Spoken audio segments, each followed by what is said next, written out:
Assalamualaikum warahmatullahi wabarakatuh. Perkenalkan, nama saya Nur Arofatisina, MPSI. Saya dari kampus Sekolah Tinggi Agama Islam Sabilul Muttaqin Mojokerto. Saya di sini sedang mengikuti kegiatan PKDP, yaitu peningkatan kompetensi dosen pemula angkatan 1 tahun 2023 di UIN Mataram. Tugas hari ini, saya akan menunjukkan video belajar mengajar saya di dalam Prodi PGMI Sekolah Tinggi Agama Islam Sabilul Muttaqin Mojokerto. Saya di sini mengajar semester 1 dengan mata kuliah Pendidikan Anak Berkebutuhan Khusus dengan berbobot 3 SKS. Dan yang akan saya tampilkan pada video ini adalah pertemuan mata kuliah saya yang sudah ke-11 dengan materi tentang kesulitan belajar, yang mana pada materi ini mencakup 3 hal, yaitu pengertian kesulitan belajar, faktor-faktor kesulitan belajar, dan yang ketiga yaitu macam-macam kesulitan belajar. Dalam pembelajaran ini, saya menggunakan model pembelajaran saintifik, yang mana langkah-langkah model pembelajaran saintifik ini yaitu yang pertama mengamati, yang kedua menanya, yang ketiga mengumpulkan informasi, dan yang keempat mengasosiasi, dan yang kelima menarik kesimpulan, dan yang paling akhir keenam yaitu mengomunikasikan atau kita diskusikan bersama. Dalam mata kuliah ini dengan materi kesulitan belajar ini, mahasiswa saya berikan video tentang studi kasus kesulitan belajar, yang mana kasus ini adalah pada anak yang mempunyai kesulitan belajarnya yaitu disleksia. Oke, untuk mempersingkat waktu, untuk lanjutannya silakan untuk menikmati video yang saya sajikan. Assalamualaikum warahmatullahi wabarakatuh. Waalaikumsalam warahmatullahi wabarakatuh. Semangat sih Mbak. Memang kuliahnya siang loh Mbak ya, jadi ngantuk ya. Saya ulangi, Assalamualaikum warahmatullahi wabarakatuh. Waalaikumsalam warahmatullahi wabarakatuh. Setelah kuliahnya Bu Selvi ya, jadi apa ini? Baik, langsung saja perkuliahan hari ini pendidikan anak berkebutuhan khusus masuk di pertemuan berbahasa dari 11 ya Mbak ya, tentang kesulitan belajar. Siapa yang menyiapkannya? Ketua kelasnya. Ya baik, sebelum saya mulai, saya minta untuk ketua kelasnya untuk mempersiapkan berdoa dulu. Mbak, ketua kelasnya.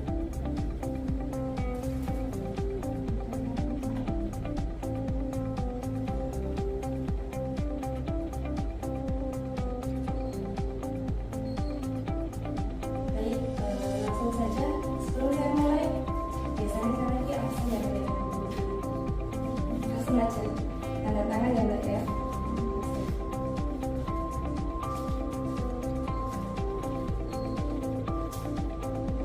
Sambil berjalannya absen nanti ya, perkuliahan hari ini kan memang tidak diskusi ya Mbak ya. Pertemuan untuk ke-11 ini memang khusus kita tidak biasanya kan presentasi. Kalau yang hari ini kan memang pembelajarannya itu adalah review film ya. Untuk perkuliahan ini tentang kesulitan belajar, sambil absen berjalan ya, saya jelaskan dulu ya Mbak ya. Mungkin ada pertanyaan dari materi yang sebelumnya saya jelaskan kemarin tentang ini, anak berkebutuhan khusus yang mempunyai minat bakat yang berlebihan ya. Oke, nah ini nanti menyambung dengan materi pertemuan hari ini tentang kesulitan belajar, yang mana mungkin sebelum saya bacakan materinya, mungkin ada yang tahu apa sih kesulitan belajar itu? Mungkin menurut kalian apa kesulitan belajar? Kesulitan belajar itu yang bagaimana?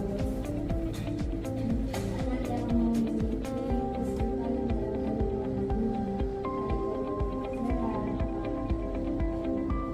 Sampai enggak? Menurut sampai? Biasanya terkenal pendiam dia. Kesulitan belajar itu apa Mbak? Menurut saya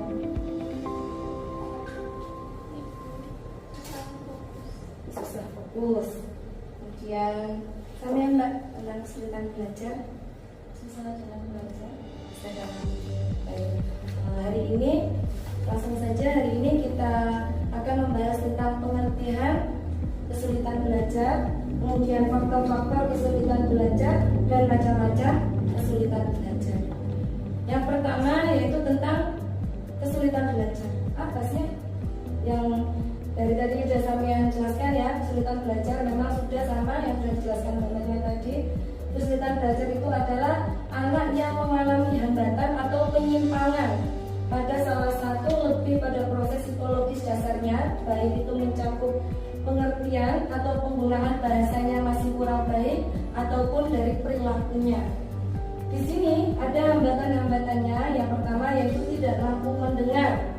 Kemudian yang kedua berpikir, ketiga membaca, keempat menulis, dan yang kelima mengeja dan berhitung.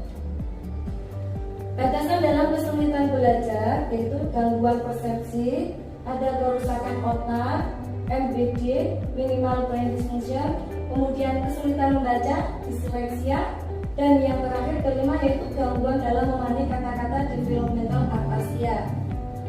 Kemudian deteksi awalnya itu yang bagaimana anak yang mengalami kesulitan belajar itu. Yang pertama keterampilan dasarnya, dia mungkin agak berbeda dengan yang lain keterampilannya. Kemudian membaca, cara membacanya pun juga berbeda. Cara menulis, kemudian bahasanya, perilakunya yang paling akhir. Di sini macam-macam kesulitan belajar ada dua, yaitu kesulitan belajar para akademik dari pandangan pra-akademiknya, yaitu gangguan motorik dan persepsi yang mencakup gangguan pada motorik kasar, penghayatan tubuh dan motorik halus. Gangguan persepsi meliputi persepsi penglihatan atau persepsi visual, persepsi pendengaran atau persepsi auditoris, persepsi haptik atau raba dan gerak atau taktil dan kinestik, dan intelijensi sistem. Dispraxia atau seringnya disebut dengan istilah clumsy itu merupakan keadaan akibat adanya gangguan dalam intelijensi auditor motoriknya. Macam yang kedua yaitu akademik, cara kesulitan belajar akademiknya. Yang pertama spesial, sosial, matematika, menulis, dan perilaku. Di sini secara singkatnya penanganan pada anak yang memiliki kesulitan belajar. Yang pertama yaitu terapi perilaku. Ya, terapi perilaku. Kemudian ada psikoterapi suportif, dan yang ketiga pendekatan psikososial lainnya. Baik, ini materi yang sudah saya jelaskan secara singkat. Mungkin nanti akan saya lihatkan video yang mana di situ video itu adalah tentang kesulitan belajar. Mungkin dia di sini lebih fokusnya adalah disleksia, ya, kesulitan belajar membacanya atau mengenal huruf. Dia sampai dia merasa kesulitan. Nah, di situ saya pernah juga menulis tentang kesulitan belajar, studi kasus kesulitan anak yang mengalami kesulitan belajar. Ya, di situ saya melakukan menggunakan metode Vernal. Metode Vernal mungkin bisa nanti sampai lihat di jurnal kampus ya, Al-Mutakin itu di jurnal Al-Mutakin nanti yang tentang berkaitan penelitian saya tentang mengalami kesulitan belajar membaca pada anak yang berkebutuhan khusus dengan menggunakan metode Vernal. Itu yang pertama. Nanti mungkin kalian bisa lihat nanti untuk referensinya bagaimana. Nah, di sini nanti saya akan memaparkan video. Silakan video ini nanti kalian analisa ya dengan sesuai kelompok. Jadi sebelumnya saya sudah WA ke ketua kelasnya ya untuk dibuatkan kelompok untuk mereview film yang hari ini kita akan tonton. Nah, silakan untuk kelompoknya masing-masing, nanti kemudian setelah menonton langsung kita review ya. Silakan untuk kelompoknya.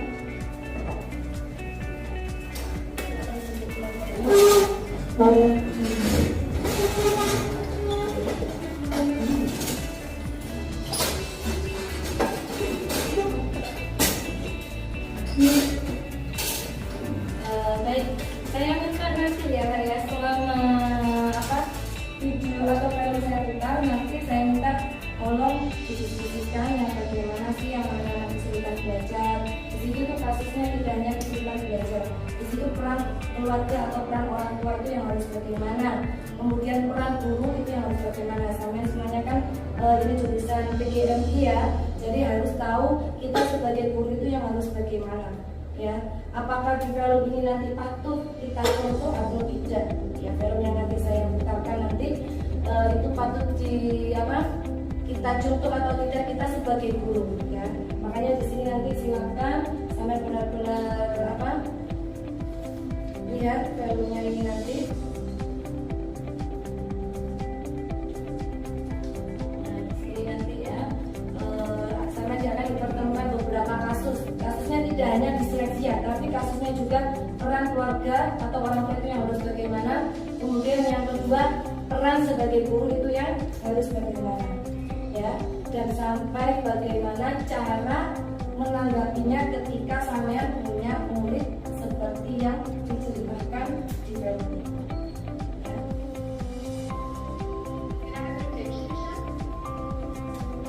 Ya. Dia sudah mulai tidak fokus ya, mulainya.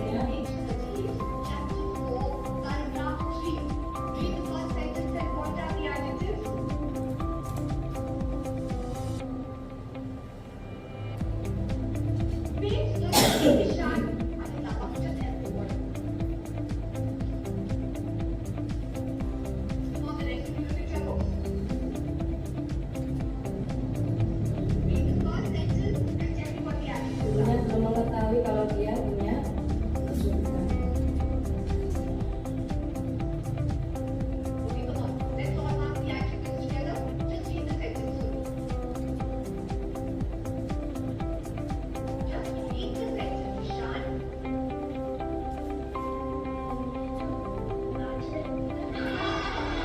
Dia melihatnya menari-menari itu misalnya.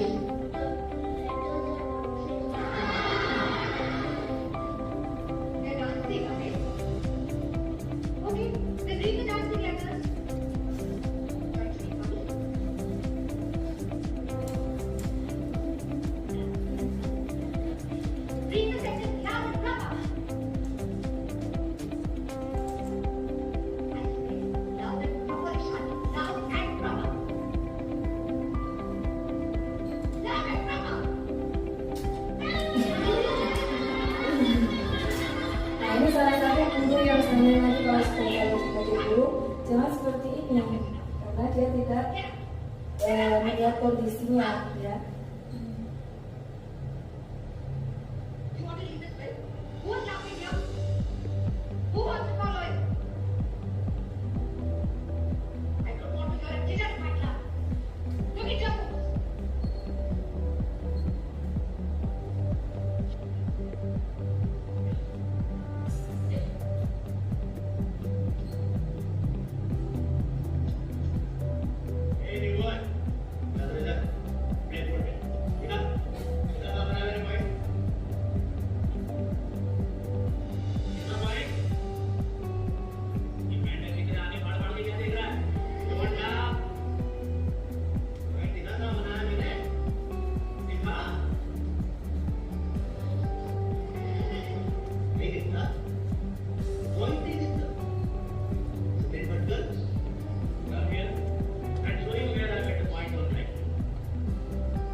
मुझे परफेक्ट चाहिए वरना दूसरी में क्या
मिल गया, खो गया था जो सितारा, मिल गया, मिल गया, रोशन हुई सारी ज़मीन, जगमग हुआ सारा जहां, उड़ने को तू आजाद है, बंधन कोई अब है कहाँ, धूप है चलते दिखा, तू है नदी बेखबर, बह चल कहीं, उड़ चल कहीं, दिल खुश जहाँ, तेरी तो मंजिल है वही।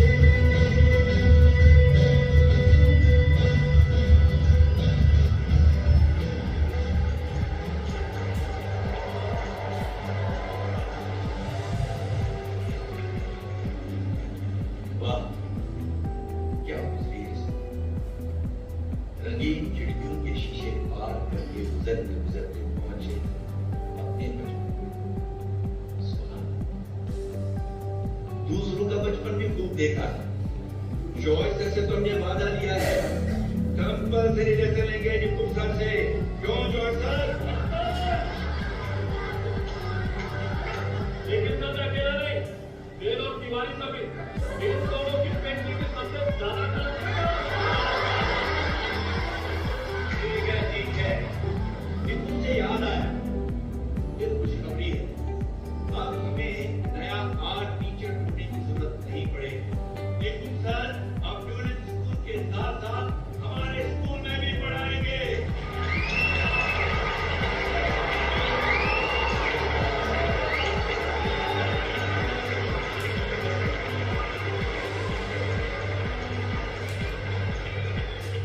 अब जिसका हम सबको इंतजार है, वो अनाउंस करने जा रहे हैं। Let me come to the results of art fair. हमारी खास मेहमान ललिता लाजमी जी was in a real place. बड़ी उलझन में थी, दो पेंटिंग्स के बीच में फंस गई थी। It was a tie. वो तो कह रही थी कि दोनों को best painting of the art fair का खिताब दिया जाए। ये मुमकिन नहीं था, क्योंकि जो पेंटिंग चुनी जाएगी, हमने सोचा वो स्कूल की एयर बुक का फ्रंट कवर बन जाए। अब वो फ्रंट कवर तो नहीं हो सकता। क्या करें? क्या करें? लाजमी जी धर्म संकट में खूब सोच विचार करके वो नतीजे पर पहुंचे। उन्हें गुरु को ना चुनकर शिष्य को चुना है। हाँ बच्चों, ये जो आपके पुत्र है ना, कौन है? और इनको चित करने वाला शिष्य है 9 साल का ईशान नंद किशोर Awasthi.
cerita Ishan ini ya, sampean diskusikan dengan kelompoknya. Ishan itu anaknya seperti apa dan keluarganya itu yang bagaimana, kemudian lingkungan sekolahan pun juga yang bagaimana. Apa yang ada di film ini silakan sampean ceritakan secara singkatnya menurut diskusi kelompok masing-masing ya, dengan sesuai materi yang sudah saya jelaskan tadi, yang bagaimana sih kesulitan belajar itu dan apa faktor-faktornya dan bagaimana cara mengatasinya. Di sana sebagai calon guru, bagaimana ketika sampean ditemukan salah satu siswa yang seperti Ishan. Ya baik, langsung saja Mbak, kelompok 1 silakan dipaparkan Mbak. Nanti kelompok yang lain boleh ini ya, nanti mungkin kan pas setiap persepsi berbeda-beda ya, mungkin bisa nanti Mbak. Mbak silakan dipaparkan. Baik, review film dari kelompok kami yaitu salah satu film yang paling berkesan untuk saya hingga saat ini adalah Tarzan Gempar. Setiap lihat film ini hanya ingin menangis saja. Kisah tentang seorang anak laki-laki bernama Ihsan Kisor Kawasiti berusia 8 tahun yang memiliki keistimewaan, namun dianggap membenci sekolah dan segala hal dalam pelajaran. Hal ini mengakibatkan Ihsan tidak disukai oleh guru-guru dan teman-temannya. Semua mata pelajaran terasa sulit bagi Ihsan. Ihsan memiliki imajinasi dan kreativitas yang tinggi dan bakat yang luar biasa dalam seni dan lukisan. Namun, hal ini terabaikan oleh nilai akademik yang buruk, apalagi Ihsan memiliki kakak yang sangat pintar dan berprestasi di sekolahnya. Jujur saja, selama nonton film ini, rasanya campur aduk, kebanyakan sedihnya. Ihsan tidak ingin seperti ini. Dia sudah berusaha memahami semua pelajaran, namun dia kesulitan membedakan huruf dan beberapa hal lainnya. Hal yang sangat sulit dimengerti oleh kebanyakan orang termasuk orang tuanya. Akhirnya Ihsan dikirim di asrama setelah ketahuan bolos sekolah dan keliling kota sendirian. Setelah di asrama, Ihsan menjadi lebih murung dan menutup diri. Tidak ada perubahan yang terjadi. Dia sudah berusaha untuk belajar, namun setiap belajar, ia hanya melihat huruf-huruf yang seakan menari. Karena tekanan yang diberikan oleh lingkungan sekitar, dia tidak mau menggambar lagi. Kemudian datanglah seorang guru kesenian baru bernama Ramsangka Nikum. Pak Ram memiliki metode belajar yang berbeda. Beliau lebih menekankan ke imajinasi anak-anak. Setiap pembelajaran, anak-anak selalu memberi respon yang sangat antusias kecuali Ihsan. Lihat tersebut, Pak Ram berusaha untuk memahami Ihsan dan masalah yang dihadapinya. Akhirnya, Pak Ram menyadari Ihsan menderita disleksia, sebuah kesulitan dalam membaca, menulis, dan menghitung seperti dirinya dahulu. Setelah mengetahui kondisi Ihsan, Pak Ram menggunakan metode yang menyenangkan dan mudah dipahami oleh Ihsan. Kepercayaan diri Ihsan mulai muncul kembali. Namun, hal ini belum menjadikan Ihsan ceria kembali. Untuk mengembalikan kepercayaan dirinya, akhirnya Ihsan mengikuti lomba melukis yang diadakan di sekolah. Pesertanya adalah semua murid dan guru di sekolah itu. Para hadirin begitu tercengang melihat karya Ihsan yang begitu indah dan luar biasa. Bakat yang tak disangka dari Ihsan, dia berhasil menjadi juara 1 dan hasil karyanya menjadi satu buku belakang halaman sekolah. Sedangkan sampul depan adalah lukisan wajah Ihsan karya Pak Ram sendiri. Melihat prestasi Ihsan di sekolah, orang tuanya jelas bangga dan tak menyangka bisa seperti ini. Mereka sangat berterima kasih kepada Pak Ram. Film ini sangat baik ditonton untuk menyadarkan kita bahwa setiap anak memiliki keunggulan dan kelemahannya masing-masing. Jangan mengabaikan apa yang terjadi kepada anak-anak. Harap lebih peka pada setiap kondisi yang terjadi. Langsung saja kelompok 2. Siapa yang mau memaparkan kelompok 2-nya? Silakan. Yang agak keras ya Mbak ya, suaranya. Assalamualaikum warahmatullahi wabarakatuh. Waalaikumsalam.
mendapatkan teman karena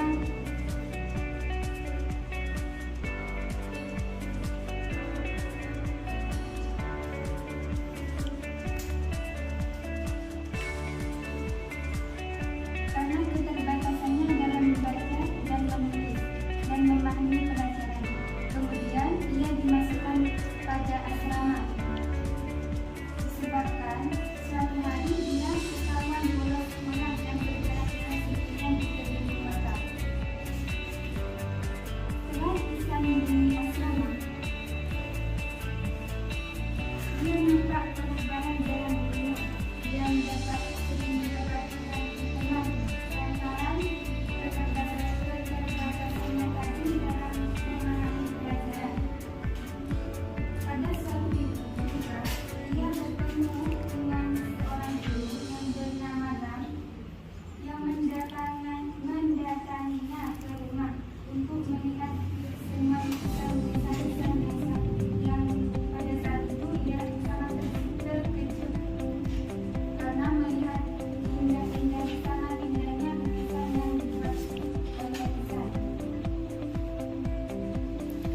Ram berpendapat bahwa Ihsan mengalami kesulitan dalam mengenali guru, sehingga ia memberinya pelajaran yang dapat memudahkan. Apa lagi tadi Mbak ya? Kemudian dipahami oleh Ihsan. Ram akhirnya mengajar dengan cara yang berbeda sembari berusaha untuk mendekati Ihsan. Pada awalnya, Ram mengandalkan tokoh-tokoh hebat yang menderita di disleksia juga untuk membangkitkan semangat belajar Ihsan. Seiring berjalannya waktu, atas pertolongan Ram, Ihsan mulai berani menghadapi guru-guru yang selama ini selalu menasihati baginya. Selanjutnya, Ram yang mengetahui ketertarikannya Ihsan dalam dunia menggambar memilih mengadakan lomba melukis yang mana berhasil dimenangkan oleh Ihsan. Hasil lukisan Ihsan dengan Ram digunakan sebagai foto sampul bangunan sekolah. Kedua orang tuanya sangat terkejut dan datang menghampiri Ihsan untuk mengambil rapor akhir Ihsan yang ternyata mendapatkan hasil yang sangat memuaskan. Semula dari film ini, setiap anak memiliki keunikan dan kemampuan yang istimewa yang berbeda-beda, yang lahir dari ciri karakter dirinya sendiri. Jadi kita sebagai calon pendidik harus bisa memahami dari jangan hanya mengambil dari kekurangan anak didik. Kita harus bisa melihat dari kelebihan dan mana dia, di mana kemampuan dia, di mana dari situ kita bisa mengasah dari kemampuan dia, bukan dari kekurangannya. Baik, lanjut kelompok 3. Banyak mulai nanti aja kelompok 3 ya Mbak. Sudah siap dong? Ya, ya. Siapa yang mau memaparkan kelompok 3-nya? Oh iya, yang keras ya Mbak ya. Assalamualaikum warahmatullahi wabarakatuh. Waalaikumsalam warahmatullahi wabarakatuh. Saya dari kelompok 3 akan menyampaikan review film.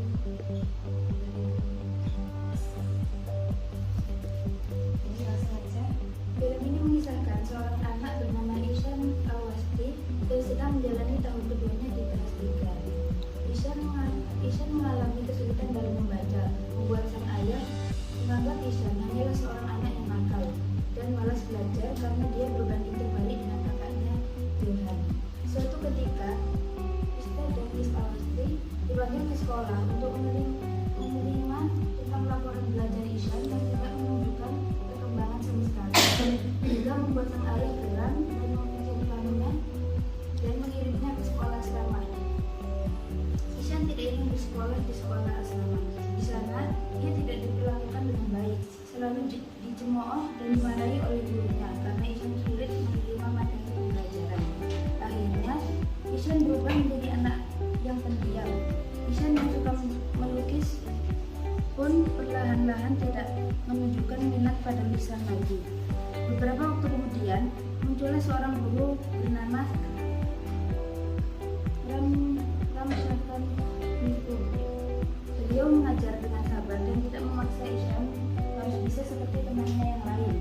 Ram ini ternyata adalah seorang guru di sekolah khusus, sehingga dia mengetahui cara mengajar yang tepat untuk Ihsan.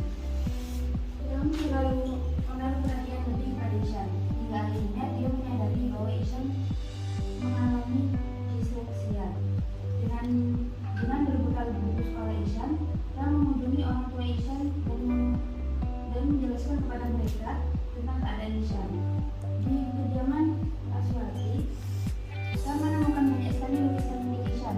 Menurut Ram, Ihsan memiliki kemampuan yang belum tentu dimiliki oleh orang lain. Tak sampai di situ, Ram juga meminta kepada kepala sekolah untuk memberi keringanan pada Ihsan. Ram meminta agar dia diizinkan mengajar Ihsan secara perlahan karena Ram dapat melihat potensi yang dimiliki oleh Ihsan. Dengan kesabaran dan kesungguhan Ram serta Ihsan, akhirnya Ihsan perlahan-lahan dapat memulai membaca dan menulis. Ram juga mengusulkan pada sekolah untuk mengadakan lomba menulis bagi seluruh warga sekolah. Melalui lomba menulis itu, Ihsan dapat mengembangkan segala idenya hingga ia menjadi pemenang. Ihsan sangat berterima kasih pada Ram. Dengan bantuan Ram, kini Ihsan dapat mengikuti pembelajaran yang baik. Dia cerita saat laporan pembelajaran yang berkembang dijadikan, guru Ihsan tak henti-hentinya memuji perkembangan Ihsan, hingga membuat kedua orang tua Ihsan terharu dan berterima kasih atas kesabaran guru Ihsan. Baik, dari beberapa kelompok ya, sesuai dengan paparan yang video yang sudah kalian lihat ya. Mungkin dari sini silakan sama diskusikan ya. Ada yang ditanyakan, silakan. Mungkin dari kasus yang ini mungkin ada yang ditanyakan.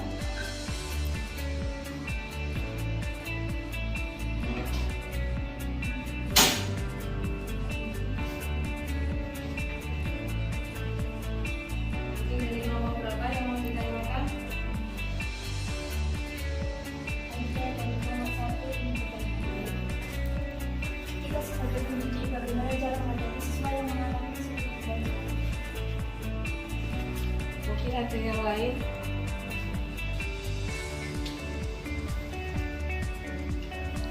Mungkin dari kelompok yang lain ada yang ditanyakan? Kelompok 3.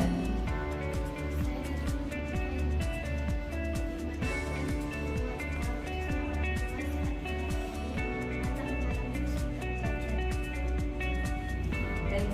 Mungkin ada pertanyaan lagi? Sudah cukup ya? 2 pertanyaan. Baik, saya akan jawab pertanyaan yang pertama. Mungkin tadi pertanyaannya kan kita sebagai pendidik itu bagaimana sih cara untuk memahami atau memahami anak yang mengalami kesulitan belajar. Mungkin tadi sudah ini ya dari kelompok 2 ya mungkin bisa kelompok 2 bisa dibantu tadi bagaimana kelompok 2 tadi mungkin bisa dibantu. Apa tadi kelompok 2? Kita sebagai guru harus bagaimana tadi?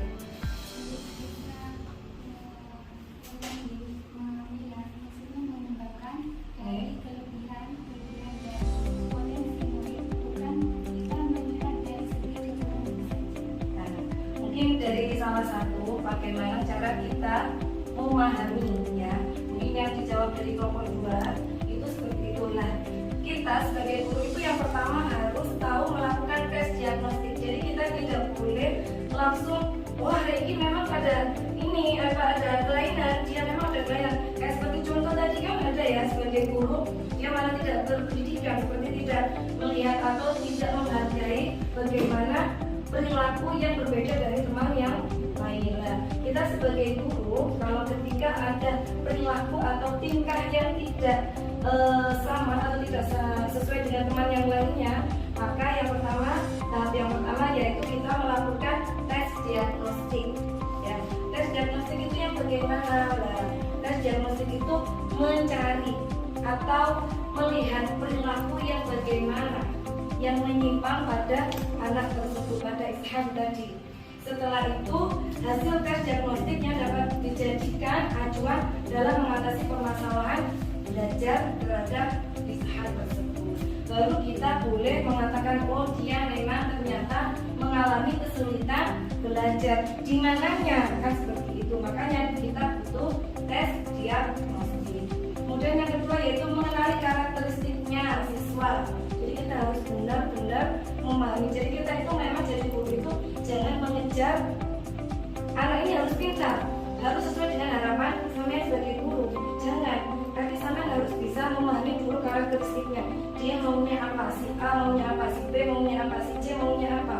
Kan setiap siswa dari berapa banyaknya, saya yakin sampai aja coba sama maunya pengen jadi apa dengan kuliah saya mengikuti perkuliahan ini, sampai pengennya apa tentang pendidikan anak berkebutuhan khusus. Pasti berbeda kan jawabannya Mbak ini dengan jawaban dari kelompok ini kan pasti akan berbeda.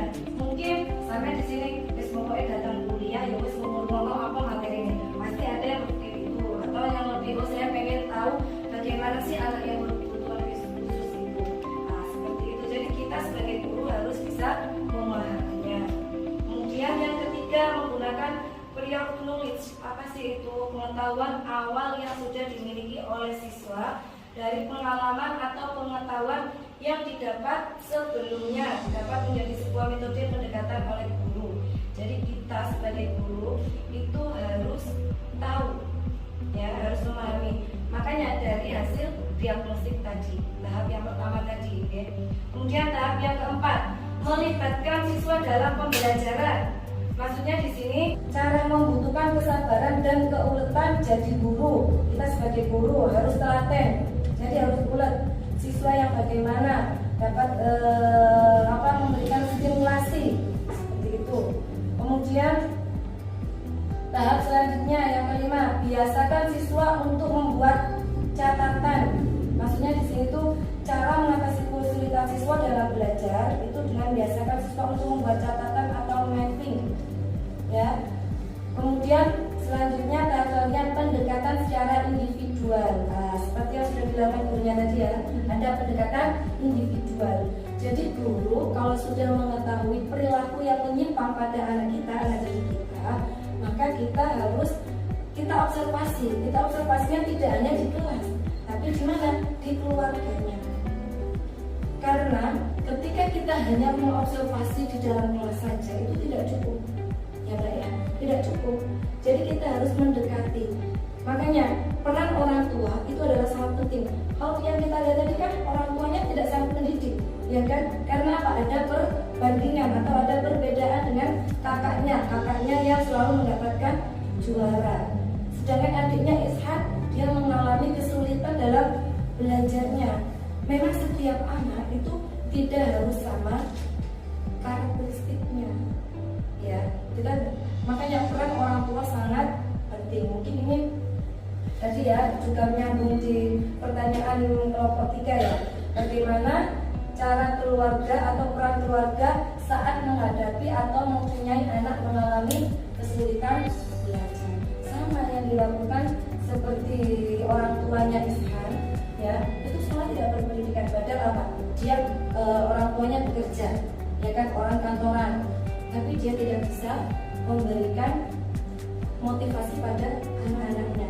Malah yang ada apa? Dia merasa tertekan. Ishan, dia tidak dia tidak kerasan di rumah, di sekolahnya pun juga dia tidak kerasan karena mendapatkan perilaku yang menyimpang dari temannya, dari gurunya pun juga seperti itu, ya kan, sampai mengatakan lazy atau apa kan, ya kan. Nah seperti itu yang harusnya kita sebagai pendidik kita harus bisa memahami betul, ya harus bisa memahami betul. Kita sebagai guru itu jangan pilih-pilih, itu yang paling penting. Jangan pilih-pilih pada murid yang saya pintar, akhirnya yang lain terabaikan. Kalau mungkin sama seperti ini, sampean mengambil murid yang pintar itu untuk memotivasi, bukan membanding ya. Hati-hati, hindari perilaku membanding dan motivasi. Jangan sampai ada kata seperti ini. ini loh, lihat teman kamu si A ini, dia pinter, sudah cantik, tapi dia tuh loh pinter dan mau mendengarkan. Itu bukan motivasi, itu adalah perbandingan. Itu cara membantu. Bagaimana kata-kata yang motivasi? Siapa yang di sini pengen jadi anak pintar? Siapa di sini yang pengen jadi anak pintar? Siapa coba teman kalian di sini yang biasanya bisa membantu sampean untuk semangat belajar? Mungkin dengan kata-kata yang positif, bukan kata-kata yang negatif atau kata-kata yang bisa perbandingan. Yang seperti itu tadi, teman kamu ini loh si A, dia itu sudah cantik, dia tuh selalu tidak pernah telat, ketika ada tugas segala, itu kan kata perbandingan, bukan kata motivasi. Ya, hindari. Ini banyak yang memang agak sama ya, kata motivasi dan kata banding itu memang agak sama. Tapi makanya kita sebagai guru dan kita sebagai orang tua nantinya ya sampean hindari kata-kata untuk membandingkan anaknya. Memang agak sama sih kata-katanya. Tapi kalau sampean bisa kayak seperti tadi ya, siapa di sini yang pengen pintar? Nah, mungkin itu kan mengajak. Siapa di sini menurut kalian teman kalian yang paling cantik? Siapa teman kalian yang di sini paling pintar? Nah, seperti itu, biarkan dia memilih dan mengeksplorasikannya. Seperti itu. Jadi, ya, mungkin ada yang ditanyakan lagi sebelum untuk saya akhiri perkuliahan ini. Mungkin ada yang ditanyakan? Ada ya yang ditanyakan. Nah, di sini. Baik, kalau sudah tidak ada yang ditanyakan, sebelum saya akhiri, setelah kalian menggantikan pikiran-pikiran negatif kalian, ya, dengan pikiran-pikiran yang negatif, hindari kata-kata negatif, hindari pikiran negatif. Sampai calon guru, hindari pikiran dan perkataan yang negatif. Ubahlah pikiran yang negatif itu menjadi pikiran yang positif, karena itu adalah sangat pengaruh besar untuk motivasi anak-anak kalian nanti. Ya, kita sebagai guru jangan lebih suka membandingkan, tapi memotivasi, karena setiap anak memiliki karakter yang berbeda. Ya, bahasa tubuh anak itu pun juga akan menjadi perwakilan, menjadi simpangan, ya, perilaku yang berbeda dengan yang lain. Nah, dari situ hindari sampean sebagai guru, hindari kata-kata yang negatif, pikiran yang negatif, tapi rubahlah semua itu pikiran menjadi positif, ya, seperti itu. Baik, kalau memang sudah tidak ada yang ditanyakan hari ini untuk perkuliahan hari ini, saya minta besok minggu depan dipersiapkan ya untuk materi ke-12, siapa yang presentasi nanti dipersiapkan. Baik, kalau sudah tidak ada, saya akhiri perkuliahan ini. Semoga perkuliahan siang ini bisa membawa keberkahan dan kemanfaatan untuk kita semua. Dan apa yang menjadi harapan sampai menjadi guru bisa memberikan ayoman untuk anak-anak didik kita semua. Ya, baik, cintailah anak-anak itu dengan apa seperti yang sampai menjadi orang tuanya. Jangan mencintai anak itu dengan pandangan saya sendiri adalah gurunya, bukan. Sampai di situ adalah orang tuanya. Maka dia akan mendapatkan ketenangan dari dari sana. Baik, saya akhiri perkuliahan ini. Wabillahi taufiq wal hidayah.